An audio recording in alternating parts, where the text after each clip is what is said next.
Hey, this is Jason Falls. Hey, this is Mari Smith. Hey everybody, this is CC Chapman. Hey, this is Jason Keith. Michael Stelzner here. Hi there, I'm Rand Fishkin. Hey, this is John Jantz. Hey, it's Jay Bear. Hey, this is Brian Solis. Hi, this is David Wells, and you're watching Inbound Now with, Hi, this is Seth Godin, and you're watching Inbound Now with David Wells.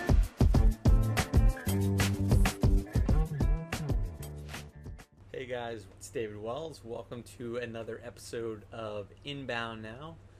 I have a very special guest today. She is Allison Boyer.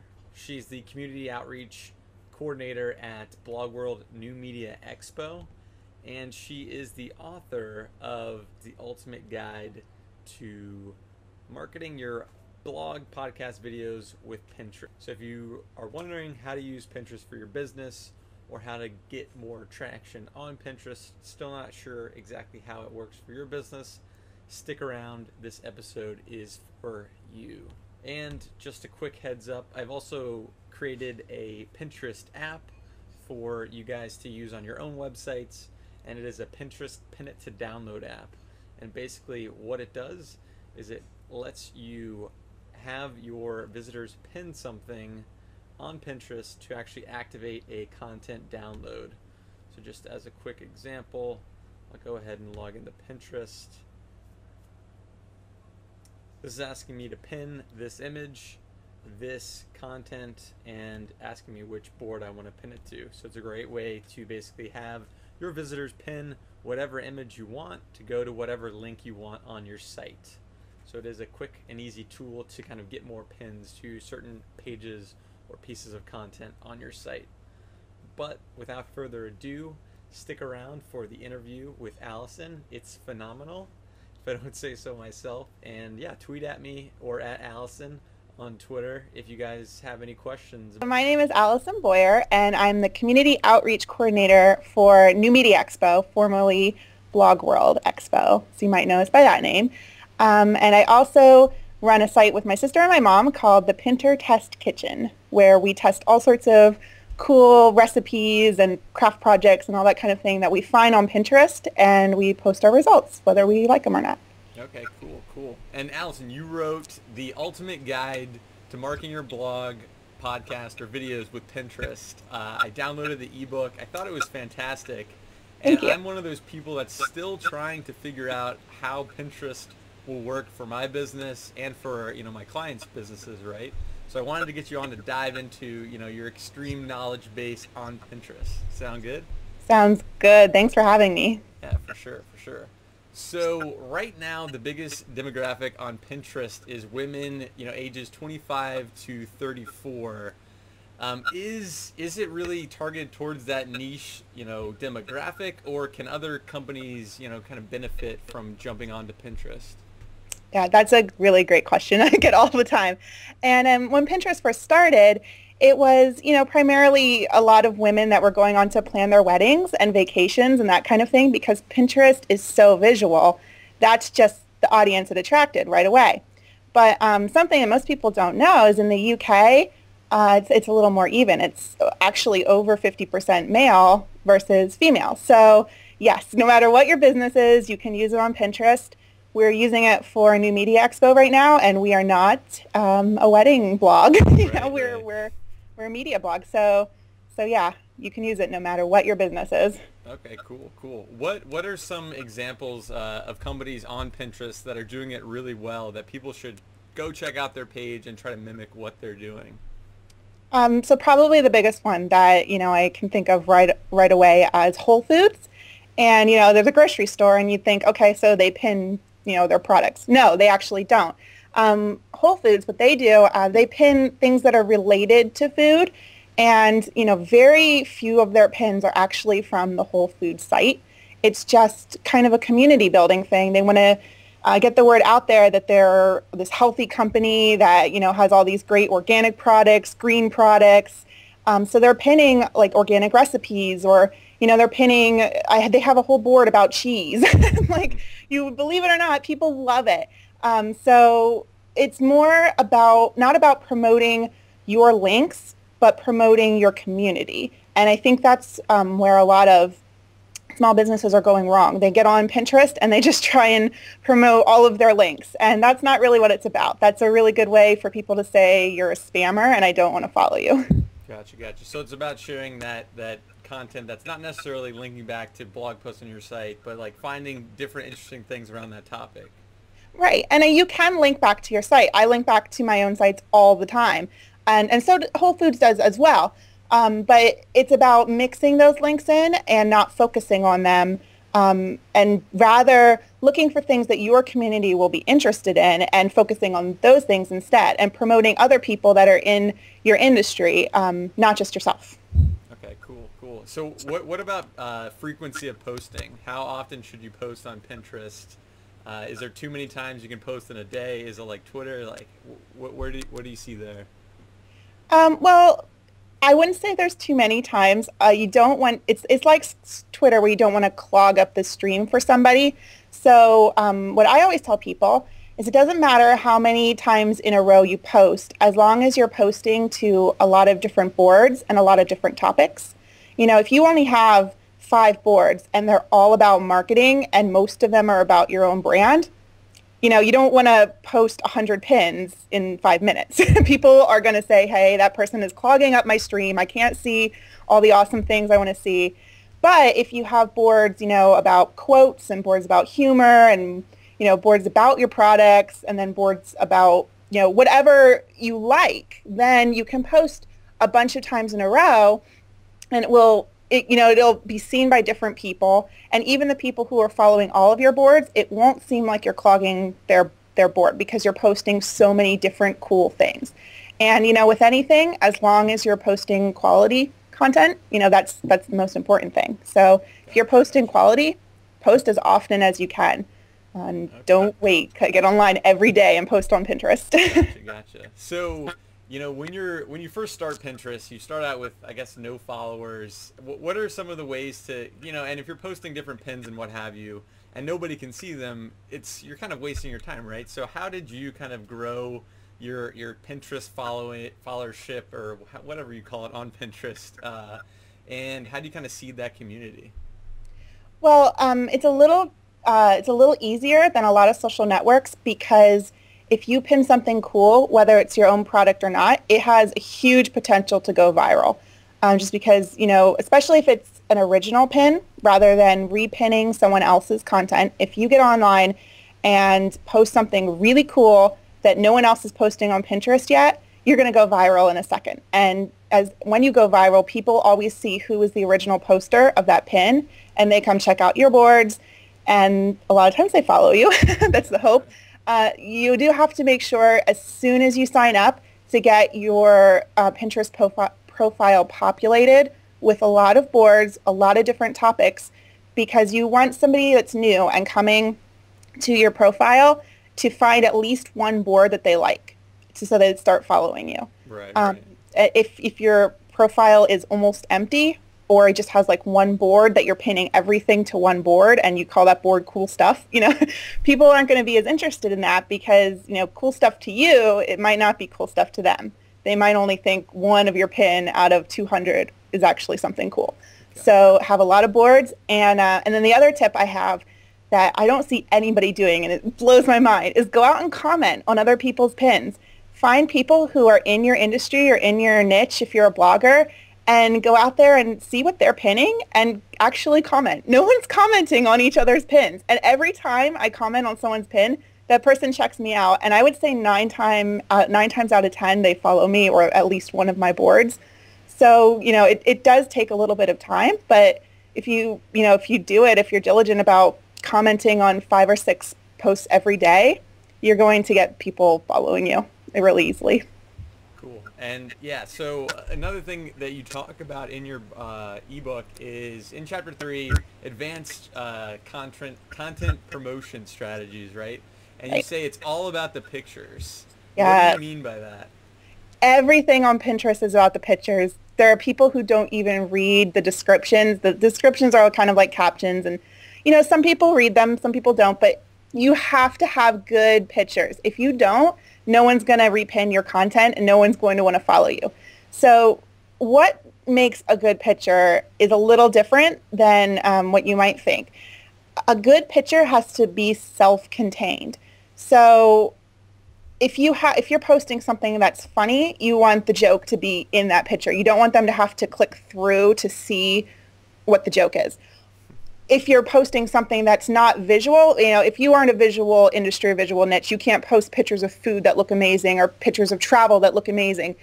You can do this by taking just a regular stock photo, like probably what you're already using with your blog posts or, with your podcast or whatever, and just adding the title. It's that simple. Just add the title, and then it's a self-contained image. People know if they click what they're going to get. I see people all the time just pinning a stock photo, and, when it's a logo or it's, something they bought, from any stock photo, site online, it's just not, it doesn't tell you what you're going to get when you click through unless you add those words. Or even, I heard somebody the other day say, add a big bright button that says click here, because it just reminds people to actually click on the picture to see what's on the other end. Right. So it's having that call to action on there. What was the tool? You mentioned a tool in your ebook. I can't remember the site though. Pick font. Yeah, maybe? Pick font, where you can easily insert that. That was an awesome tool. I want to recreate something like that. Well, the thing is, I am not an image person. That's my least favorite thing. I'm a blogger and I'm a writer first, and I hate going through and adding images.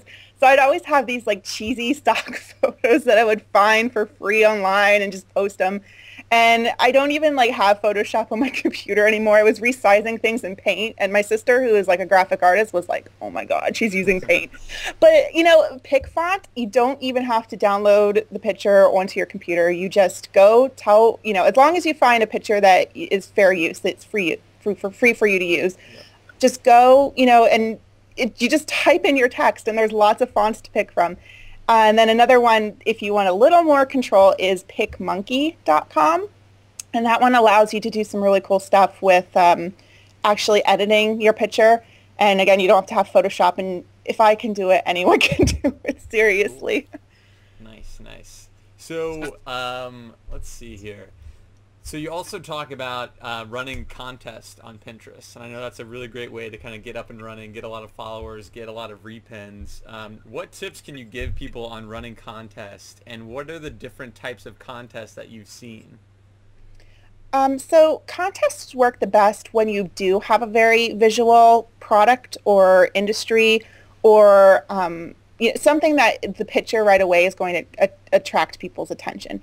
And there's a few different ways to do contests on Pinterest, and I think the one I see the most often is Pin It to Win It, where you just pick one of the products that you sell or a service or whatever and create a really cool image of that product. It's got to be cool. And then you just have everybody pin it, and who, then choose a winner. You do have to do some tracking.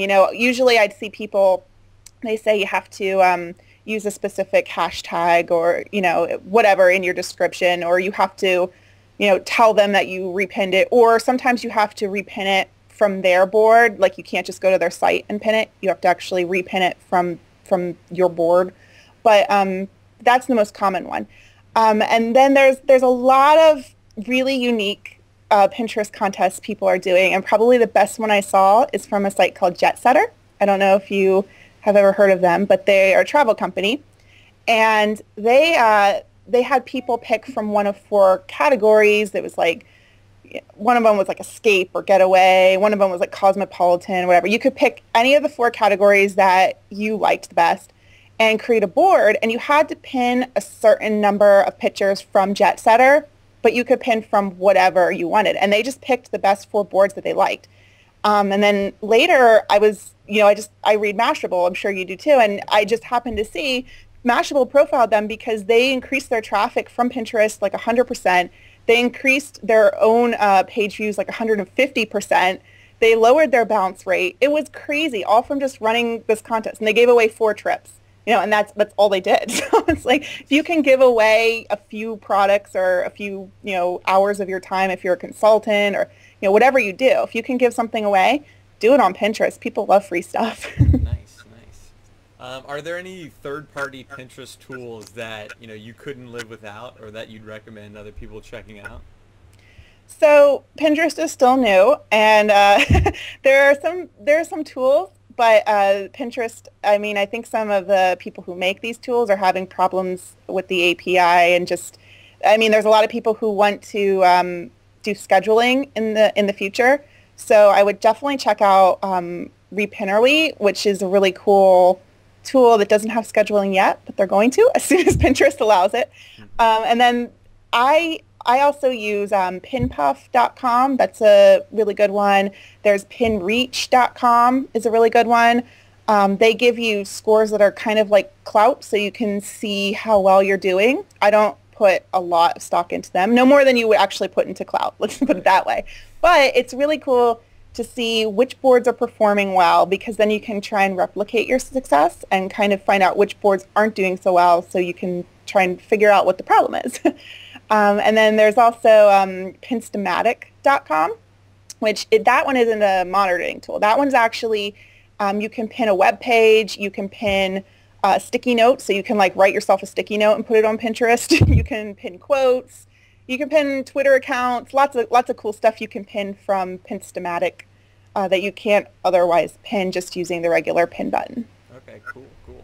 So yeah, so as I mentioned a little bit earlier in the interview, we've been using Pinterest at Inbound Now, trying to figure out exactly how to get more and more traffic from it. Thus far, we haven't seen too much traffic from Pinterest. And one of the tips in your book that you mentioned was, and this is what one of the things I think we were getting wrong was, you mentioned putting your content, don't just put all your blog posts into a board called blog posts, but instead kind of putting that together into different content categories. Can you talk a little bit more about that?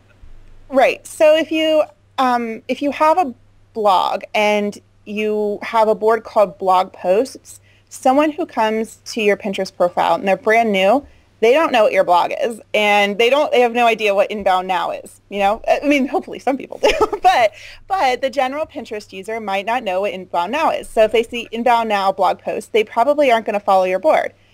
On the other hand, if they see WordPress blog posts or WordPress tips, they know what WordPress is, and they know they are interested or they're not interested. Right. Or any topic you could have. So if you're a food blogger and you say, I'm this food blog and this is my blog post board, people have never read your food blog before. They're probably not going to be super interested in just following you because you don't have any credibility with them yet. But if you have boards that are called, diabetic recipes, somebody who has diabetes is going to say, hey, I really need to follow that board. That looks great. Or dessert recipes, or even go a little farther and do chocolate recipes, So no matter what your business is, you want to try and think of how your community is, how they think of themselves and what topics they like and what, not what categories you want to put them in, but what categories they put themselves in. And those are the types of boards that you want to try and create. And even if it's not super, super related to your niche, for example, on the New Media Expo blog, we have, boards about email marketing, boards about, blogging, podcasting, web TV, all these different boards. But then we also have boards about coffee because, we need coffee in the morning. And we have a humor board. We have a geek board. So all those boards, when someone comes to the New Media Expo profile, they can see that, not only are we promoting our own stuff, but we're also a really fun profile to follow. So they're more likely to click that follow all button rather than just follow like one board, and the goal is always to get them to follow all of your boards, of course. So okay. Cool. So you kind of interject personality into the New Media Expo Pinterest account. Yeah, you have to, and because that's what Pinterest is all about, and that's what I think is setting it apart from Twitter and even from Facebook and definitely from Google Plus, is that this is a place to tell people what you're like personally. One of the examples I always give, Jay Bear, he has a pretty cool Pinterest account. I wish he was there more. So if you're watching, Jay, get on Pinterest more. But he has a tequila board, which is really cool because he likes tequila, and then I've seen people, who have all their marketing stuff posted or all their blog stuff pinned, and then they have a board called What I Want for My Birthday. And it's this really personal way to get to know somebody. And I don't know about you, but when I'm buying something from somebody, especially for the first time, I like to buy something from someone I think is my friend, even if I don't really know them. It's just, I want to see that and say, hey, I like tequila too. Jay Barrett, we could be best friends, and so I'm more likely to, read his blog or buy a product from him because we have like that kind of personal connection.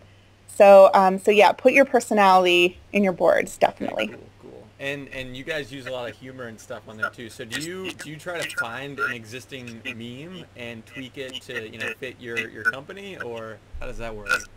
Well, Deb Ing is actually our community manager, and she did a really funny, she used Jason Falls and had all of our community make his one picture into like memes. So that was really funny. So we pinned that. But what I like to do is go out and find people in our community who are already posting really cool, funny stuff, and I follow them, and then I repin their stuff. And they are so thankful for the repin that, they'll follow back a lot of the time. And then if something gets super, super popular, don't be afraid to spin it off into its own board. So, and it might not be popular, but it might be something you're repeating a lot because you like it. And if you like it, other people will probably like it too. So a good example of that is we just had a general humor board at first, and we started posting a lot of like really geeky humor because that's who we are. We're all geeks who sit online all day. And so what we did was we did a spin-off board. So now we have just a humor board, but we also have a geek board. So it has all sorts of stuff about Star Wars and Star Trek and anything geek related. So yeah, definitely spin off boards and have more boards rather than fewer boards. Okay, cool. So one last question. What would be your best tip to give a business still on the fence about Pinterest? Like what tip would you give them so they'll see kind of the most bang for their buck? Okay, so the best tip I have, get on Pinterest and use it for yourself. Don't stop thinking about marketing and just use it and enjoy it. Bookmark things you find cool, follow people you find interesting, and just start to use it that way. And then once you start to build a following, then start adding in your marketing boards, start pinning your own products. Because I think once you learn how to use Pinterest and start really enjoying it just because you're bookmarking cool stuff that you want to do in your own house and cool stuff you want to do on your own site, then you can kind of start to see the benefits, and you can start to get a better handle on what people like on Pinterest and why certain pins get popular and certain pins don't. So yeah, that's my biggest tip, is go on and use it for yourself and forget the marketing at first. Cool. Allison, where can people find you online? Everywhere. So I blog for New Media Expo, and right now that blog is blogworld.com. New site's coming soon. The site I have with my mom and sister is thepintertestkitchen.com. And if you want to follow me on Pinterest or on Twitter, it's Allison_Boyer. Cool. All right. Yeah, I'm going to dive into Pinterest, give it another go around, and implement some of your tips, and we'll see how it goes. I hope it goes well. I hope it changes your mind and you start to love it.